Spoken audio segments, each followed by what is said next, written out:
Hi, my name is Riley. This is my Katia video. Now, this is like my 87th take because my last one was 11 minutes long and we kind of got carried away. So I'm going to try to keep it under the 5-minute mark. So let's just get into it. So first, this is my box.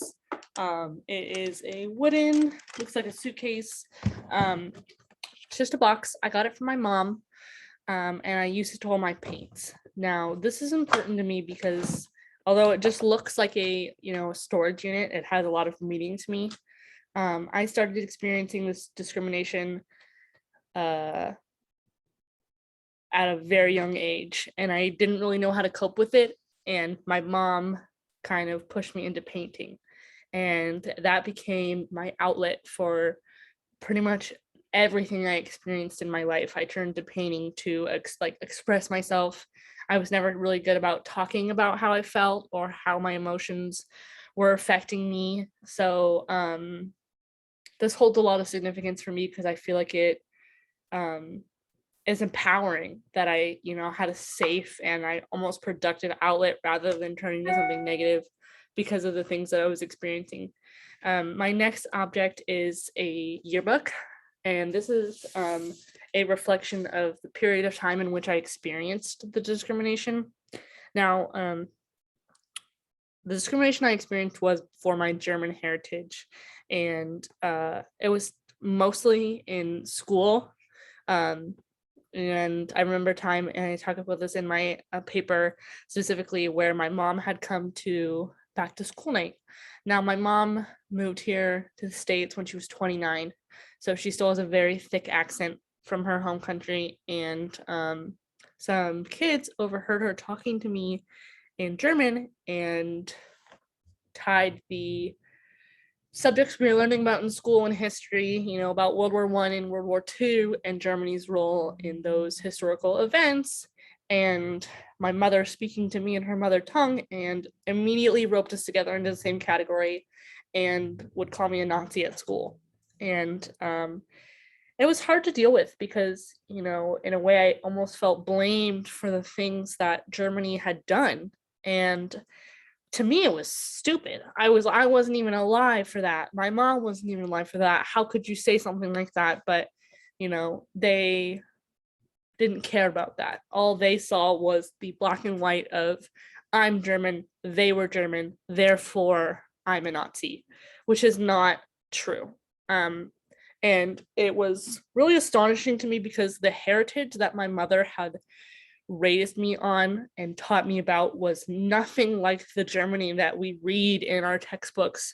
American curriculum does not touch base on the beauty of Germany at all. And it's for a lot of countries, and I've had multiple conversations with my mom about, German curriculum and what they teach, and it's night and day compared to what they teach in America. And I think that's where my American and German heritage intersect because, if everyone in my class were to take an ancestry test, I guarantee that everyone has a little bit of German in them. But because, I'm the one who speaks German, my mom's German, everyone knows that, blah, blah, blah. I feel like I have a target on my back, and every time it would come up in history class, I felt like everyone's eyes were just on me, and that was really hard. And then I kind of touched base on that. I said I tell that story in my paper, and my sources are all about German Americans and how they experienced the backlash of Germany's actions in that time period and how they dealt with it or the experiences they had. And my third object is going to be these wooden shoes. Now, again, this is something that you don't typically learn about in school because for some reason, all we learn about Germany in our textbooks is that they were responsible for the Holocaust, basically, and the role that they played. That's pretty much all you hear. Other than that, you don't seem to really hear anything else.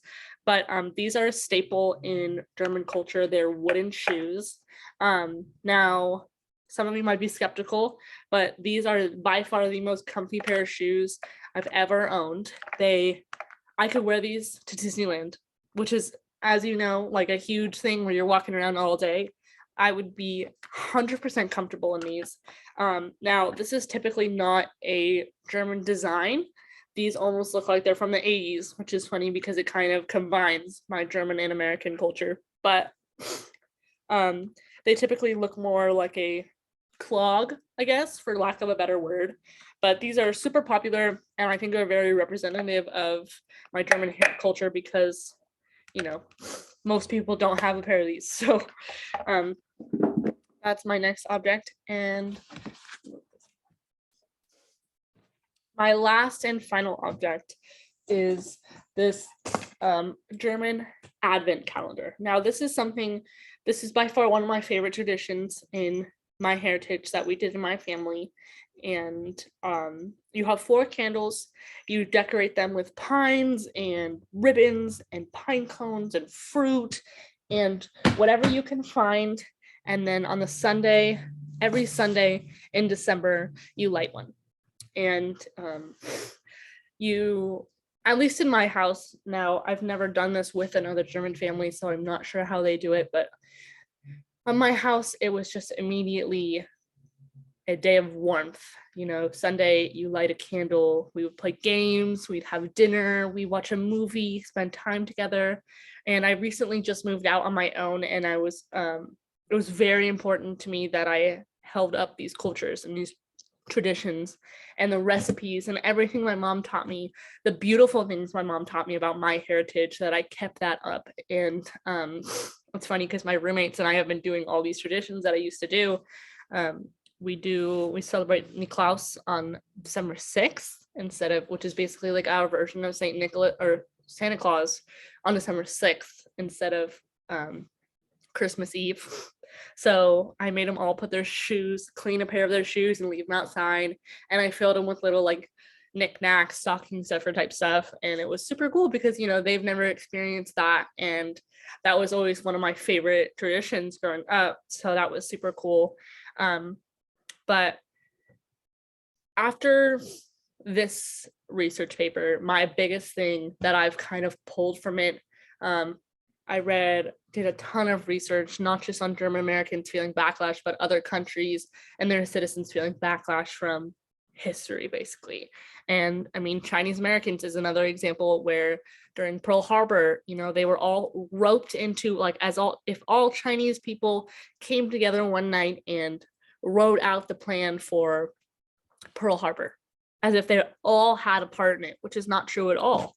9/11, major tragedy, one of the biggest things that you learn about in American history, and people still racially profile Muslims as if they all played a part in 9/11, which is not the case. Same thing with my German culture. I had no part in the Holocaust. I was not even alive. My mother was not alive.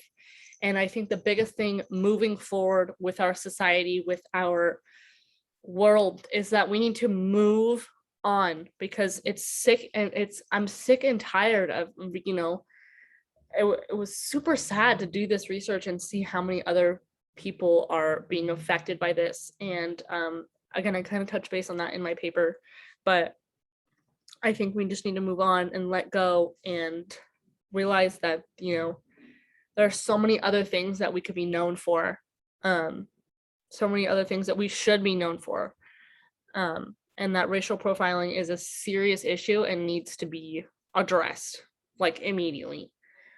So hopefully I'm around 4 or 5 minutes. I'm gonna need to do my works cited as well. Okay, this is my works cited right here.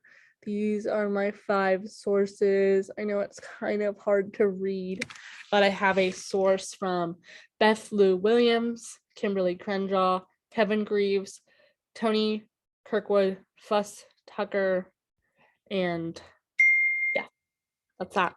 Well, thank you so much for watching my CATIA video, and I've really enjoyed being in your class this year. And I feel like I have a interesting perspective now on my culture and my intersections. Thank you so much.